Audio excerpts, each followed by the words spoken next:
On October 29, 2023, under a golden autumn sun, Turkey celebrated a century since its republic was born, 100 years since the fall of one of the greatest empires the world has ever known. For over 6 centuries, the Ottoman Empire was the bridge between East and West, ruling lands from the heart of Europe to the sands of Arabia.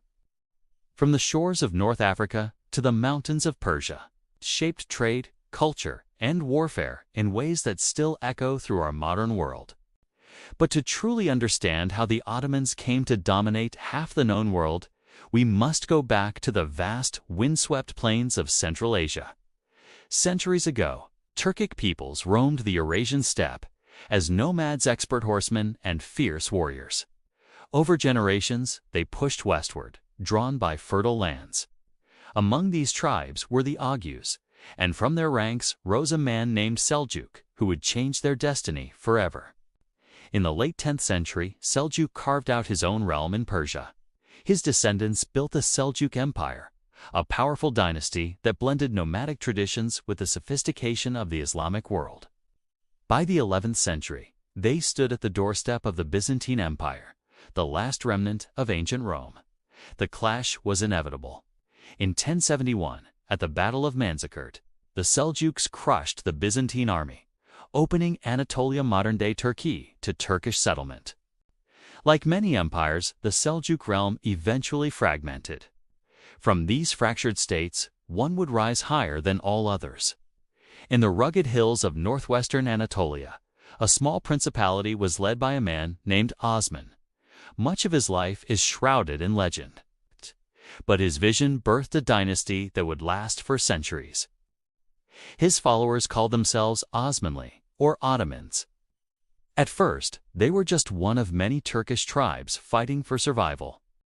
But Osman's descendants were ambitious and strategic.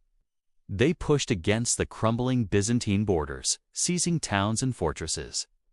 By the mid-14th century, they had crossed into Europe, conquering Adrianople, now Edirne, making it their new capital. With each victory, their power and reputation grew.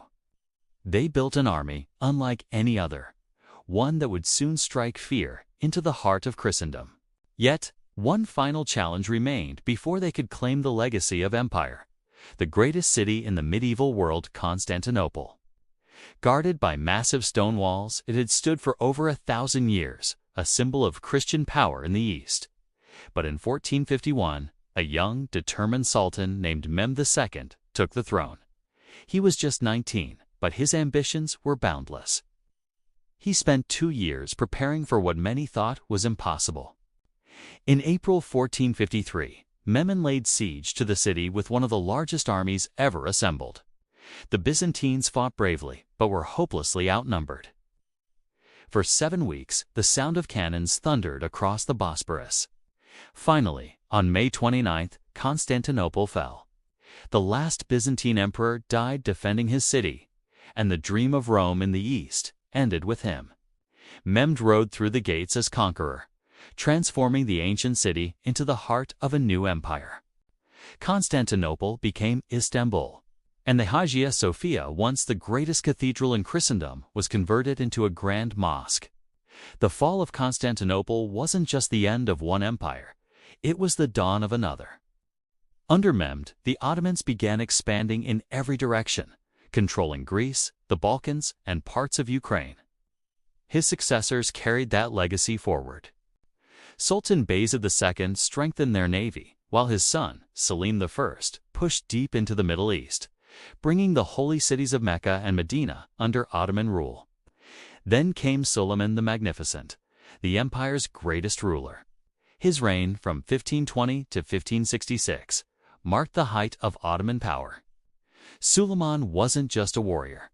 He was a reformer, a poet, and a visionary.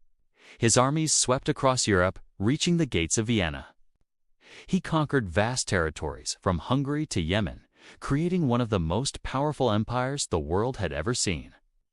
But their success wasn't built on conquest alone. The empire thrived on diversity. Muslims, Christians, and Jews lived side by side, and it became a haven for those fleeing persecution in Europe. At the heart of this system was the Janissary Corps elite soldiers taken as boys from Christian families, trained to be loyal only to the Sultan. They were the backbone of the Ottoman military machine. Combined with immense wealth from trade, the Ottomans dominated the 16th century. But as history reminds us, every empire that rises must one day fall. And while the Ottoman Empire's golden age dazzled the world, shadows were already gathering on the horizon. For centuries, the Ottomans also ruled a city at the crossroads of faith and conflict: Jerusalem. When the Romans arrived there centuries earlier, they crushed a Jewish revolt and destroyed the Second Temple, leaving only its western wall, what we now call the Wailing Wall. This single structure became the holiest site in Judaism. Under Byzantine rule, Jerusalem became a center of Christianity, home to the Church of the Holy Sepulchre, marking the site of Christ's crucifixion and resurrection. Then, in the 7th century, Caliph Umar entered the city peacefully. Muslims built the magnificent Dome of the Rock, its golden roof shining over the city. For them, this was where Prophet Muhammad ascended to heaven, making Jerusalem the third holiest city in Islam. Within a few hundred meters, 3 great faiths found their most sacred ground. But peace was fragile. The Crusades erupted in the 11th century, and Christian armies captured Jerusalem after a brutal siege. For nearly a century, the cross replaced the crescent over its skyline. But in 1187, the legendary Muslim leader Salahuddin Ayyubi recaptured the city, his act of mercy becoming legendary. For the next 400 years, the Ottoman Empire maintained a relative peace, preserving the city's sacred sites. But when World War I shattered empires, Britain took control. It was during this time that the seeds of today's conflict were sown.